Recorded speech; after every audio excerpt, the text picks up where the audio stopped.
quicker you're here, the faster you go. That's why where I come from, the only thing we know is Alright everybody, what is going on? Welcome back to another video. Today's video, we're going to look at the 76th best NFL player of all time. Art Shell. What a name. We're gonna just crack straight into it. If there's something I want to research, I will. But, you know, with a name like this, I don't know what I'll find. So let's try. Let's go.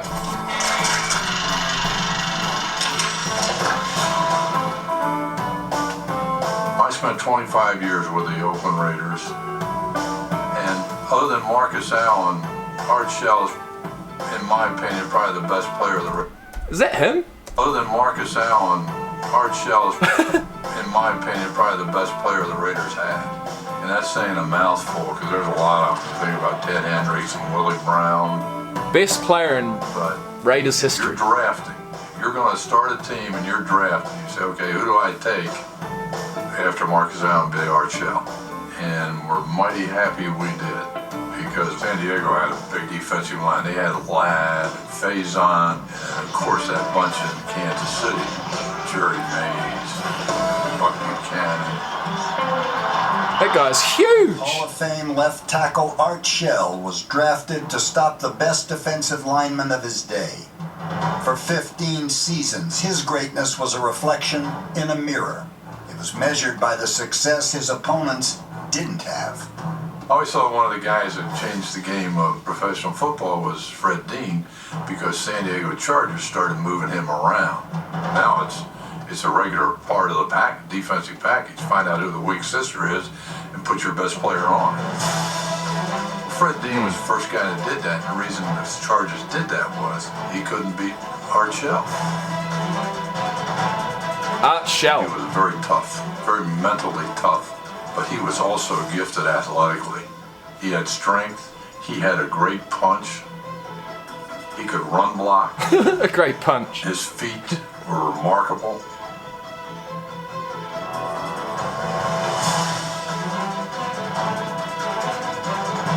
He's got a bit of pace for a big guy, eh? We had a pretty good run. I want to see his size. That's what I want to see. I want to see his size.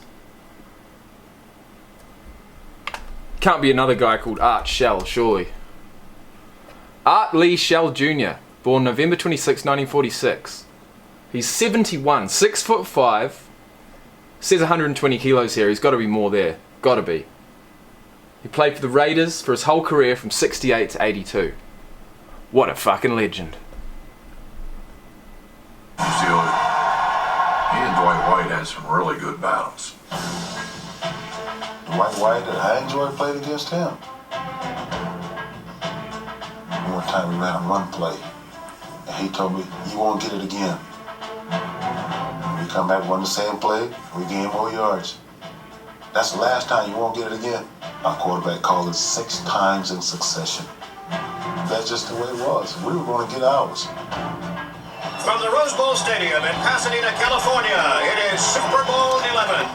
We had the utmost respect for that front four. Jim Marshall, Paul Eller, but we were not going to be denied by anybody. I mean, you could have had Godzilla over there. We were not going to lose that game. Art Shell, number 78, consistently eliminated Jim Marshall. Shell was so overpowering that Marshall did not make a tackle the whole game. The game he had against Jim Marshall in the Super Bowl was just as good a game as an offensive lineman could ever have. Daylight. Thank you. Jim Parker and Art Shell are the two best. You know what, guys? I dream about running along the scrimmage, getting the handoff from the quarterback, having two guys coming along, taking those two men, taking those two defenders, and that gap just opening up and just taking it. Going through, your safety comes across, or your linebacker comes across, you step him, safety comes, you step him, you give a stiff arm, and you're away. I have dreamt about that. I've dreamt about that exact situation. I just need to make it happen. And I will make it happen one day. I will. It might be in the Australian leagues, but I don't care. As soon as when I first saw this game, guys, when I first watched American football, I knew, as soon as I saw it, I wanted to be a running back. I knew it. I just knew. You know, kicker, yeah, all good. The only reason I'd be a kicker is because if that was the only way I was going to get into a certain team. You know, if I was in just your average team, wanting to play just to get the experience, I'm going running back. There's no doubt about it. I have to. That are in that Hall of Fame. And I don't know if you could split those guys. That's how good Art Shell was. He's either 1 or 1A, the best ever to play in the National Football League. Best left tackle to ever play. Well, there you go. Next, we've got Darrell Green. I hope you enjoyed that one, guys. It was only short, but you did get a little bit of ramble from me about wanting to become a running back. You know, I so do. I do. The more I think about being a punter and a kicker, it's like, man, I don't know if my passion is going to be in it. I love kicking the ball. I've got a good boot, but man, I love running it even more. I do, but I wouldn't want to be like a halfback or the one that blocks blocks every time. Although, you know, that's just a part of being a running back. So, you know, yeah, I don't know. It's a hard one. You guys are going to see what happens. I implore for you to subscribe to the channel just to see what does happen, regardless of whether it's, you know, a success or a complete bomb. I'm going to give it my best shot, man. But first of all, we're going to get through these top 100. So I hope you're enjoying. If you have enjoyed this video, hit like. If you want to subscribe, please do. And I'll see you back here very soon for Darrell Green, number 75 on the list. Peace out, everybody.